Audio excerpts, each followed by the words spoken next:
Hi again, guys. We are here trying to understand what are emotions from a philosophical and even broader vision of the emotional events.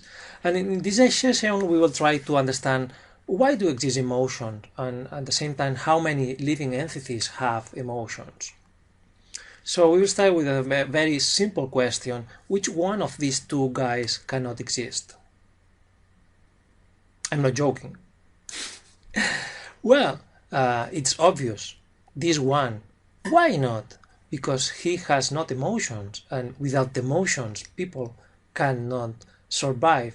Why? Because they prevent us, for example, from very dangerous situations like painful situations that are continuously embedded in our lives. So why do exist emotions? There are several reasons. First of all, they allow body regulation and make possible the survival of that specific living entity. Secondly, they are very important. In fact, they are crucial for the cognitive processes that happen in our brains and in our bodies and in the environment that makes possible this grounded cognitive process. And finally, they are absolutely necessary for social interaction, at least for complex social interaction. So we will try to make some examples on these three events or domains in which emotions are very important. First of all, body regulation. Look, you can find here my avatar has a stomach pain. We don't know why, but in any case, what happens is that the body sends a signal to the brain and says, "You guy, you must react," which is the reaction. No words. You can understand this correctly without my direct interpretation, and if not, you have a problem. And finally, what happens that my avatar is happy with the final situation. So the automatic checking of the internal state of the body sends messages to the brain that reacts trying to find a solution, and on achieve the solution, the brain make a happy response for the whole system. It's what do you feel before and after go to the toilet. There is a second option. In this case, happens the same painful situation, but my avatar doesn't react at a proper time and explodes. It provokes the end of this life.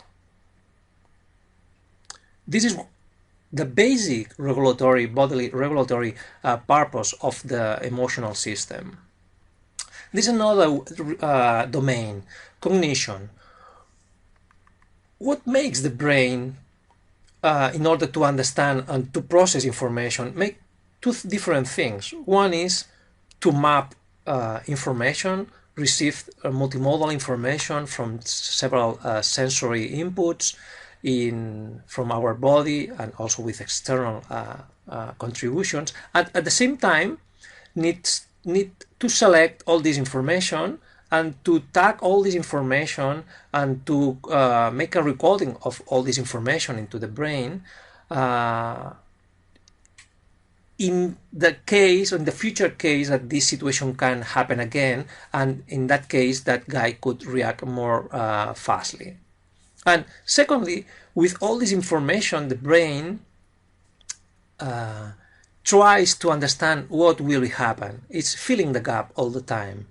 So, which is the value and the role of emotions in both situations? Mapping or tagging information and filling the gap. It's basic, absolutely basic. Regarding to the mapping process, in 1994, a neurologist called Antonio Damasio wrote a very, very interesting book called the Descartes Error, in which he introduced the somatic marker hypothesis.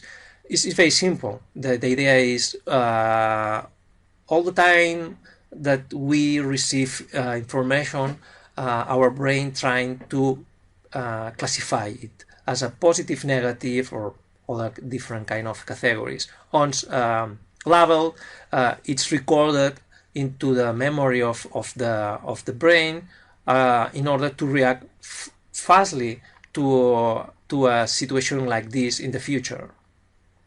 So the body can remember the good and bad experiences.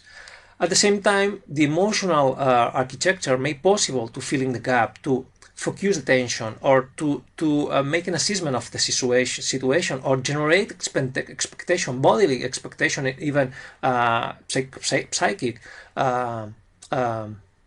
expectations, can generate appraising of specific effects, on even manage the goals of the body, and finally help to select the best action in order to survive, in order to solve that situation.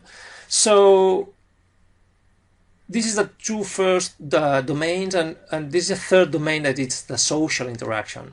At the social interaction level, emotions have a really crucial role, and again we find a mixture of hardwired processes and also of cultural processes, but the basis is bodily.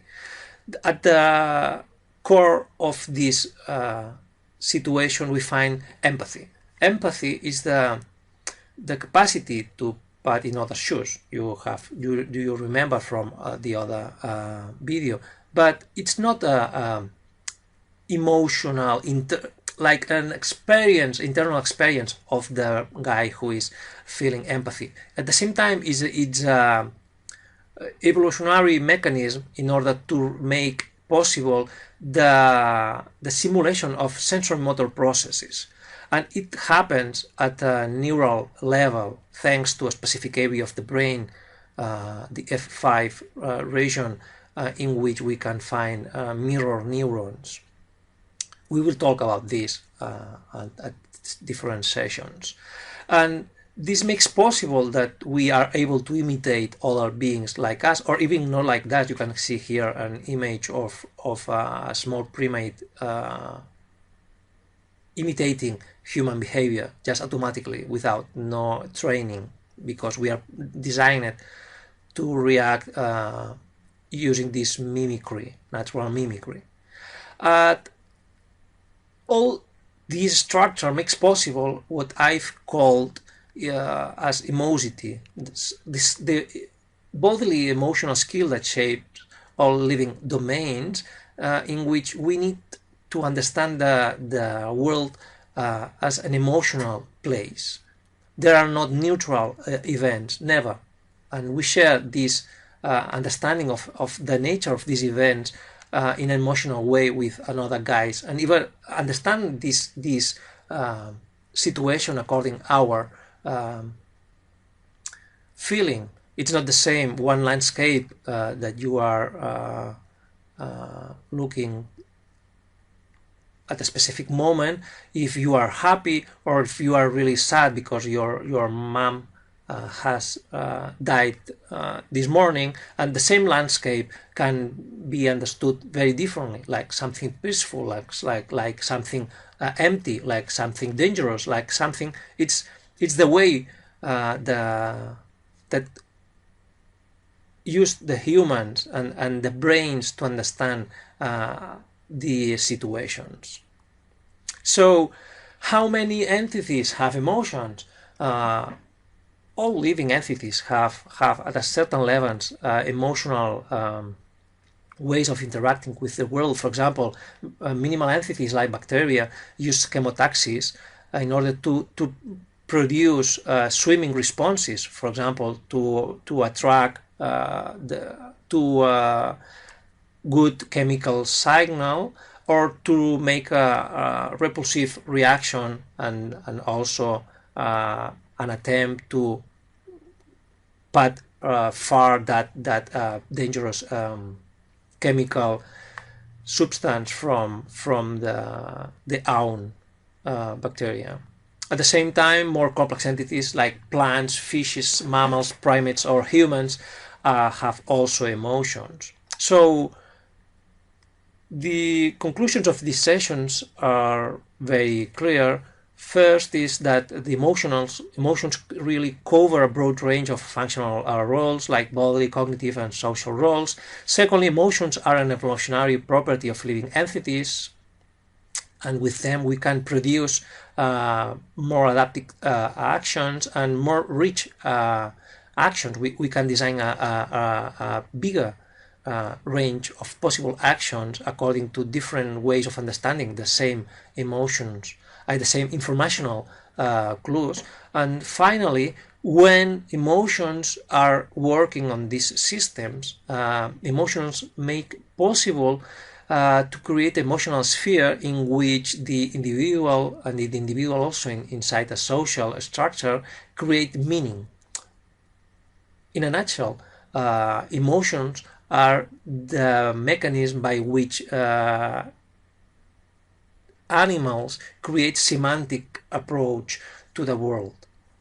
Well, thank you so much again, and hope that you are enjoying this course.